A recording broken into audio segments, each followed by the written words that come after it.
ചൊറിച്ചില്, പുളിച്ചു തേട്ടല്, gas trouble ഒക്കെ ഉള്ള ആളുകൾക്ക് ഭക്ഷണത്തിലും അതുപോലെ തന്നെ മറ്റു ചില കാര്യങ്ങളും ശ്രദ്ധിച്ചു കഴിഞ്ഞാൽ അവരുടെ ബുദ്ധിമുട്ടുകൾ നല്ല രീതിയിൽ തന്നെ കുറയാറുണ്ട്. ഫസ്റ്റ് ഓഫ് ഓൾ നമ്മൾ എല്ലാ ദിവസവും കൃത്യസമയത്ത് ഭക്ഷണം കഴിക്കുക. ഭക്ഷണം കഴിക്കുമ്പോൾ നല്ല രീതിയിൽ ചവച്ചരച്ച് തന്നെ കഴിക്കാനായിട്ട് ശ്രദ്ധിക്കുക.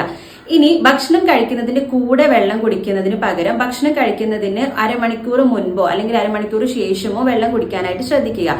ഭക്ഷണം കഴിക്കുന്നതിന് കൂടെ വെള്ളം കുടിക്കുമ്പോൾ ഇത് ഭക്ഷണം കൂടുതൽ ഡൈല്യൂട്ട് ആവാനും കൂടുതൽ സമയം ഇത് നമ്മുടെ വയറിൽ തന്നെ കിടന്ന് നമുക്ക് പുളിച്ചതേറ്റിലൊക്കെ ഉണ്ടാവാനുള്ള സാധ്യതയുണ്ട്. അതുപോലെ തന്നെ ഭക്ഷണം കഴിച്ചു കഴിഞ്ഞ ഉടനെ തന്നെ കിടക്കാതിരിക്കുക. ഒരു 1-2 മണിക്കൂറിന് ശേഷം മാത്രം കിടക്കുക. ഇനി രാത്രിയൊക്കെ നമ്മൾ ഭക്ഷണം കഴിച്ച് ഇതേപോലെ തന്നെ 2 മണിക്കൂറിന് ശേഷം മാത്രം ഉറങ്ങാനായിട്ട് ശ്രദ്ധിക്കുക. ഇനി നല്ല പുളിച്ചതേറ്റിലൊക്കെ ഉള്ള ആളുകളാണെങ്കിൽ നിങ്ങൾ കിടക്കുന്ന സമയത്ത് 45 ഡിഗ്രിയിൽ, അതായത് ഒരു 3 തലയണോ ഒക്കെ വെച്ചിട്ട് കിടക്കുകയാണെങ്കിൽ രാവിലെ നല്ല രീതിയിലുള്ള ആശ്വാസം കിട്ടുന്നതായിട്ട് കാണാറുണ്ട്.